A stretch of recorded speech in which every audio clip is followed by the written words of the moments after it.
kiyya warroonni iskrim yaardiin rakkisee akkati qulqulleeffadhu dhabee doolaara na gaafate jettaniif viidiyoo liqaa muraasa isiniif hojjedha jedhee jira. Hordoftoota kiyya gara chaanaalii kootti yeroo dhuftan subscribe, like, share, comment gochuu hin dagatiin isiniin jedha. Oromoo keenya waliif daawwannu walaa jabeessinu isiniin jira. Kallattumaan bilistoor bilbilaa seennaa edda seenneeti kunoo maanaaj app kan jedhu irra tuqannee seennaa edda seennee booda kunoo yoo iddoo kana wanta yuutuubiin hin barbaanne yoo jiraate ilaalladha. Asitti ijoollonni baay'een yoo wanta aappii yuutuubiin hin barbaanne abboota kana keessaas keessa jiraateeti iddoo kanatti qaayii isinirra kaa'a jechaadha. Iddoo kana keessaa aappii yuutuubiin hin barbaanne as keessaati balleessitu jechaadha. Amma immoo kunoota asirra tuqxu abdiloodi kan godhu isiniin jira. Anaan amma kiroomillee abdiloodi godhinaan jedhee jira. Waan hundumaati kan inni gaafate kunoo irra tuqeen amma tokkichaan alloo godhee deemaa jechaadha. Kunoo asiiti godheen jira waa afuriin godhee amma gara keessatti an deebi'a gara kiroomii kootti an deebi'a jechaadha. Kallattumaan gara kiroomitti deebi'a. Yeroon gara kiroomii kootti akkas deebi'u kunoo kiroomii kiyyarra seenaa jechaadha. Kallattumaan eessan naqaa kunoo tuqaa 3. Namoonni baay'een hin beektan tuqaa 3 yeroo isiniin jennu baay'een tiniyatu kunoo storage kan jettu kanarra tuqnee seenna. Edda storage kan jettu irra tuqnee seenneeti kunoo clear data browsing kan jedhu irra tuqnee seenna. Isaa booda kunoo mallattoo basic kan jettu kana tuqna. Isaa booda kunoo saanduqas jirtu kana hunduma isaatti raayitii goone. Edda raayitii goone kaane kunoo all time kan jettu jirti. All time sanarra tuqna. Isaa booda ammas deebisneet all time kanarra tuqna. Edda all time irra tuqnee kaane immoo asis deebine kunoo asuma fuuldura ishii barreeffamni wayii jirti jechaadha. Kunoo barreeffamitti irra tuqna. Barreeffamitti irra edda tuqneeti barreeffamitti irra tuqna. Barreeffamitti irra edda tuqneeti asii all time gooneerra edda all time gooneeti as immoo dhumneetu barreeffamitti ishii kanarra tuqna.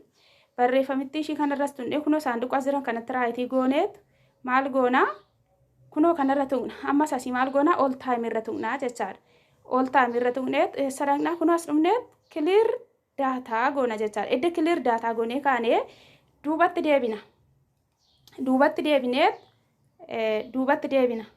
Duubatti deebineet asirratti iskrim yaard jennee barreeffanna. Kunoo asirratti iskrim yaard jennee barreeffannee akkasitti gara liivii seenuu nu geessaa jechaadha. Iddoo kanatti amma kan kee intinirra jira. Description irra jira. Description irraan kaasa. Isaa booda yeroo isin asitti liiv kan jettu tuqxanii deemtanii email isin gaafata. Gaafa email isin gaafatu email kasan orjinaalaatti naqaa jirtu baay'een keessan. Email orjinaalaa miti. Kunoo asitti yeroo kireet gochuu dhattanii kunoo asitti liiv kan jedhu tuqxu. Liiv kan jedhu edda tuqxaniiti edda boroo faayila keessan akkatti tuqxaniiti asirratti mata duree barreeffatu jechaadha. Mata duree iddoo kanatti isiniin fidu akka kanatti jechaadha. Anamma qulqulleessiniif naa fide malee. Iddoo kanatti intini isinii fidaa jechaadha. Yeroo isin asirratti tuqxanii gara dubaa deebee isin agarsiisa. Iddoo kanatti yeroo isin iskrim yaard jettanii barreessitan iskrim yaard jettanii yeroo isin barreessitanii gara liivii isin geessu email isin gaafata jechaadha. Email sana itti gashitu jechaadha. Email feekii giimeela irratti feekii jijjiirtanii jechaadha. Isaa booda isin dabarsa jechaadha. Kallattumaan gara liibitti isin dabarsa. Haala kanaatiin yaalaa ilaalaan isiniin jedha. Anamma kiroomiin kiyya qulqulluu waan ta'eef hin qulqulleessine jechaadha. Daariktumaan akkasitti naa fidaa jechaadha. Yeroo anamma iddoo liibitti na dabarsa. Garuu anamma kireet kan jedhutti natti fida miti. Siniif iddoo kanatti siniif haa galu. Iddoo kanatti email isin gaafata. Iddoo kanatti email isin gaafata. Anaan amma kireet naan jedhe. Kiyya eengaddan qulqulleesse waan ta'eef. Iddoo kanatti isin email isin gaafata. Email feekii itti gashitu. Feekii sana Gmail irratti illee ni geeddartu jechaadha. Kunoo Gmail yeroo jennu Gmailas namoonni baay'een Gmail keessan illee kan intini jettan jettu. Kunoo Gmail yeroo jennu kunooti Gmail isa kana. Kunoo Gmail isa kana. Isa kana irratti tuqxaniitu irratti geeddartu jechaadha. Asitti tuqxanii saraqxanii irratti geeddartu. Borofaayila keessan irratti geeddartu jechaadha. Borofaayila Gmail keessanii irratti geeddartu jechaadha. Gmail san irratti geeddarattu.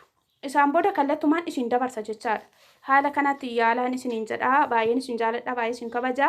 Like share gochuudhaan na hordofaan isiniin jedha obboleeyyan kiyya. Amma viidiyoo biraa walitti deemnu nagaan naa tura. Bye bye.